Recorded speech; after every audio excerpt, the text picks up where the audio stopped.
Hi, I'm Joe. Um, I'm gonna try to make this as short and concise as possible.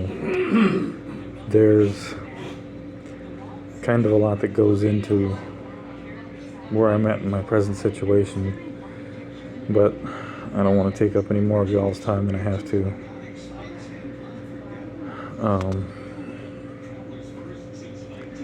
I need some help. I'm in a pretty tough spot right now. I'm currently in a nursing home slash skilled care rehab facility. I contracted sepsis back in April, beginning of April, end of March, beginning of April, and went into severe septic shock. I had some pressure ulcers on my feet that I was dealing with and trying to get healed. Last week of March I got sick. I thought it was just a bug. You know, my kiddo picks up everything that goes through school. So I tried self-medication, but I just got worse and worse and weaker to the point where I was so weak I could barely get up off my couch to get water or go to the bathroom.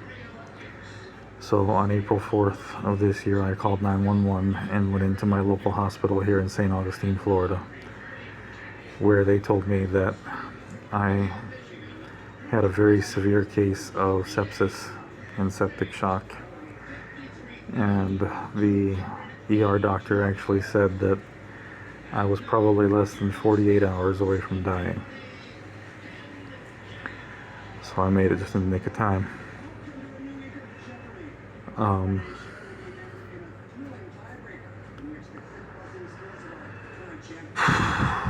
I was in the hospital for 3 weeks, a good portion of which I spent in intensive care.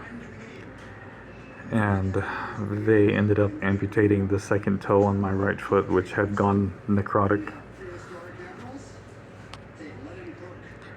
After that 3-week period,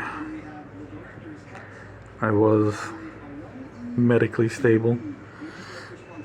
So they sent me to this facility that I'm in now, and I was here for 6 days before the infection came back and I had necrosis growing on my big toe and my third toe. So I went back to the hospital where I had a revascularization done on my right leg. I have some severe heart issues that are a complication of 10 years of on and off chemotherapy. I have severe coronary artery disease, severe cardiomyopathy, which is scarring of the heart muscle. It's so bad that the bottom end of my heart doesn't pump anymore. It's basically dead. I have congestive heart failure.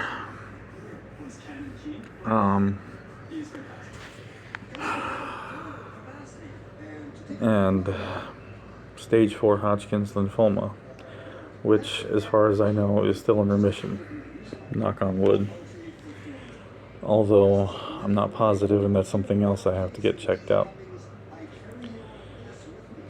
But I had the revascularization done on my right leg, and they had to go back into my right foot, and they took out a lot of tissue from my foot, as well as amputating my big toe and my third toe and a small portion of my foot where the big toe was. And because of the revascularization, I guess they weren't expecting me to bleed as much as I did. and they said that I went into shock and very nearly died on the surgery table. I went from there to back to ICU, where I stayed for another week, and then was in the hospital for a further 2.5 to 3 weeks. Until once again I was medically stable, and then they discharged me to an absolute nightmare of a supposed skilled nursing facility in another town about 30 minutes from here, which was more like an asylum out of a bad horror movie than a nursing home. And I was there for about 6 hours before I realized that my bed was full of termites. Interesting. And the nurse there, she basically said, I don't know what to tell you. I don't have another bed for you. But I got my way out of there that night, and I ended up going back to Flagler Hospital here in St. Augustine, where they then sent me back to this facility, which is very good. They've been very good to me here.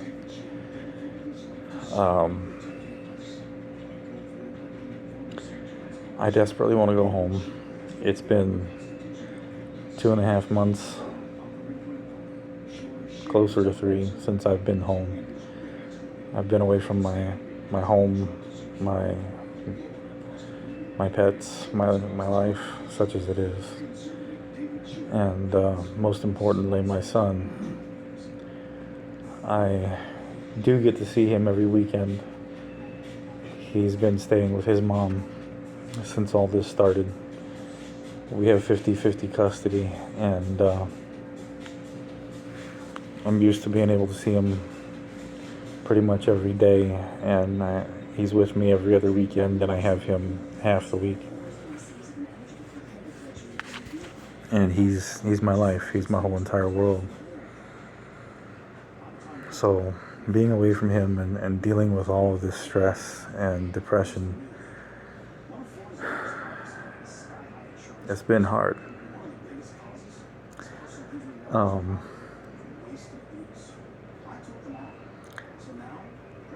I was first diagnosed with cancer back in 2014, Hodgkin's lymphoma. I spent all of 14 fighting it and was tentatively in remission at the end of 14. But it came back in 2017 at stage 4, just a few months before my son was born.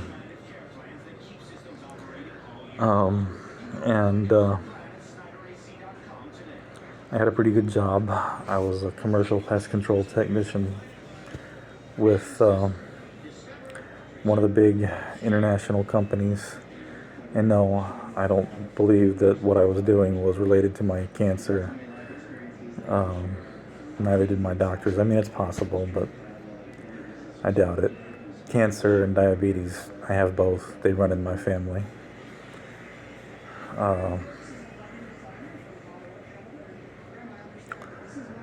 Anyway, I had to quit work, and had a baby coming, so I switched gears and I became Johnny Homemaker. I took over all the household chores and taking care of the property and everything, because my wife still worked. She's a pharmacist, and she made good money, so it didn't hurt us really financially for me to quit work. We both worked. We divided the chores, around the house between us, but I took over everything because I couldn't stand, feeling like a heel. And then when our son was born, I became Mr. Mom, and I took care of the baby while she worked. And would go up to Jacksonville, Florida, to Mayo Clinic, and get my chemotherapy twice a month. I did chemotherapy very aggressive chemotherapy from 2017 to 2019. In 2019, I switched to immunotherapy, which was easier on me than the chemotherapy. And I did that until June of 2021. Unfortunately, all of the chemotherapy, the radiation that I did back in 14, and the immunotherapy all came together and did a lot of damage to my heart, like I said. It was after we found out about how messed up my heart was that my lovely wife decided that she wanted a younger, healthier man.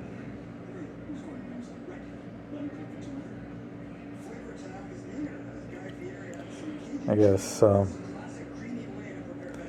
those vows don't mean what they used to some. I get it. It's hard to live with someone that's sick. I was trying, though. I'm the first one to admit that I was not a perfect husband, but I tried to be as good as I could, considering everything I was going through and all the depression. It's tough. It's so hard to, in just a few years, go from being strong and healthy, confident, to being weak and frail as an aged, elderly person and not know how long you're going to be here. I mean, nobody's promised tomorrow, but I'm less likely to see it than most, I guess. I still continue to see each tomorrow, but I won't lie and say that I don't occasionally wonder how many more I have.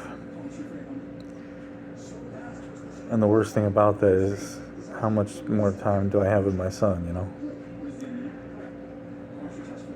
If it wasn't for him, I don't know if I'd give a damn.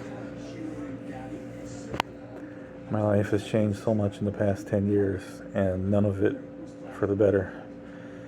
The only good thing has been my son. And every day I wake up and keep pushing and fighting is for him.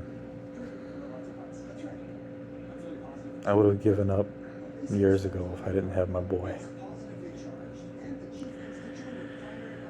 But I've got him, and I don't have the luxury of giving up. So I have fought as hard as I could. With each new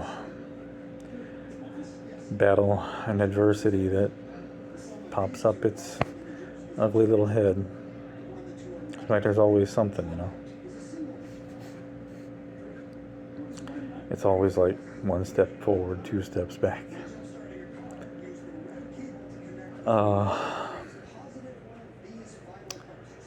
My wife had everything, and I didn't have really anything. But we were both on the deed to the house, so I won the house in a divorce, and most importantly, got custody, 50-50 custody of my son. And I've been surviving. Certainly not thriving, but I've been surviving since the divorce. I'm on my own. The only people I have in my life are my parents and one or two good friends that I can count on when I need them, but they're both working men, and one of them lives almost 2 hours away from where I do, and they can't just come and help me out. Not whenever. And my folks live in the next county over. They're both elderly with their own health problems. They help me as much as they can, but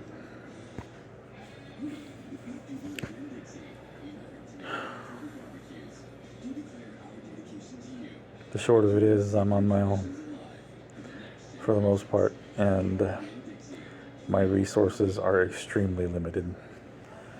I get Social Security, disability, and my mortgage and my utilities take up 85% of that. And then there's groceries and gas and other incidentals. Gas is so damned expensive. And I had a somewhat gas-friendly 2015 Jeep that I got out of the divorce. It's kind of a piece of junk, but it was good on gas. It had a major engine failure 4 days before I went into the hospital with sepsis. I got a 43-year-old F-250 that beat up old work truck, but I would get in that thing and drive it to Alaska from Florida without a second thought if I could afford the gas. It's dependable as a southern summer day is long and just as tough, but it's not good on gas. And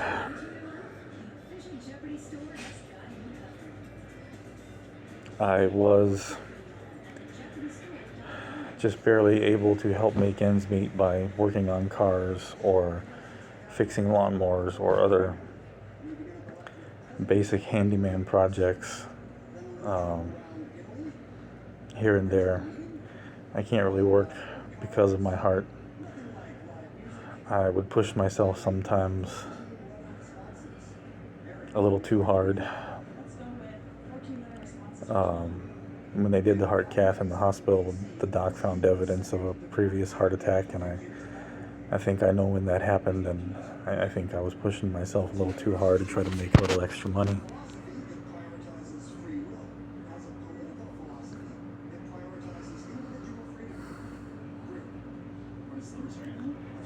I want so bad to be able to go back to work, you know. I hate being on disability. I don't feel like I earn my way, and that's something I've always believed in, that a man should earn his keep. But right now things are just so bad that, and I don't know what else to do. I don't know where else to turn. I've been having issues with maintaining a healthy hemoglobin and issues with anemia, and there's no history of that in my family that I know of. And some of my doctors in the hospital were concerned that it may be related to my cancer coming back. I haven't seen my oncologist in almost 2 years because I haven't been able to justify spending the gas money to drive up to Jacksonville. And if it is back, I don't know how the hell they're going to treat it, because all the damage done to my heart, I can't do chemotherapy anymore. I don't know what they're going to do. I don't know what I'm going to do. The situation that I'm in right now is I'm in this facility where they're doing the daily wound care, and I'm trying to gain my strength back to walk again. I walk 3.0 crutch. It's a crutch that straps onto your leg, and it's basically like a strap-on peg leg that allows you to walk and keep your foot up off the ground. My podiatrist said it's going to probably be a couple more months before I can even think about putting weight on my right foot.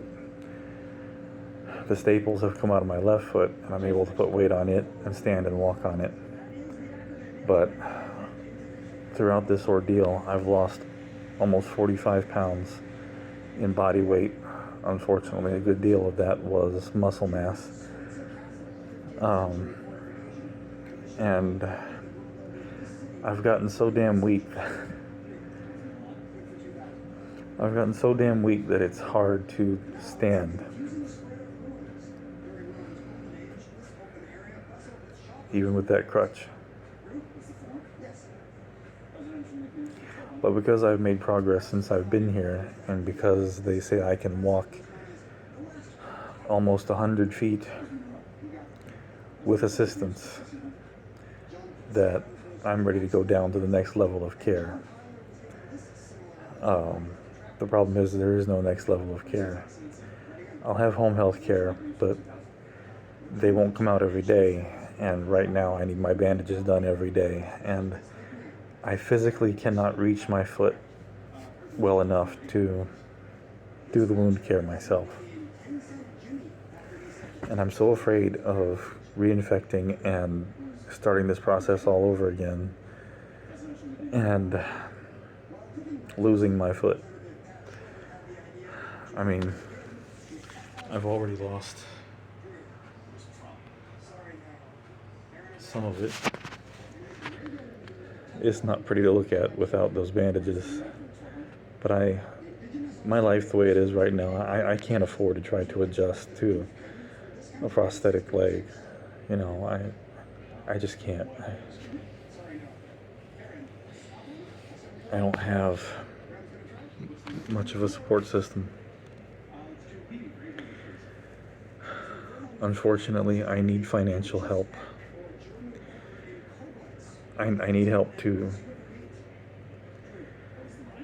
possibly pay for additional wound care because home health won't come out every day. I need help to get in a more stable position where I can go back to my oncologist and possibly fight that again too. I'm not looking for somebody to pay my way or pay off my house or, you know, I'm not trying to get rich or anything like that off this. I'm not trying to run game. I swear to you, I'm not one of those people that is on here because I'm trying to get money to go backpacking across Europe. I've seen a couple of accounts like that on here, and it kind of blows my mind that that's the only reason they're here. I desperately need help. And it makes me sick to beg for it, especially from strangers, but I don't know where else to turn. This chemotherapy that I've done throughout the years has literally broken my body. Everything from my eyes to my teeth to my bones. I need eye surgery because I have bleeding vessels in my eyes that need to be cauterized. It's just so damn much. If you are able to help and feel I'm worthwhile, you have my eternal gratitude and my solemn word that if I can ever repay you, I will. If all you can do is offer prayers and a good luck, I will happily accept that too, because I damn sure need it. It's for my son. Because I need to be here for him, at least until he doesn't need me anymore.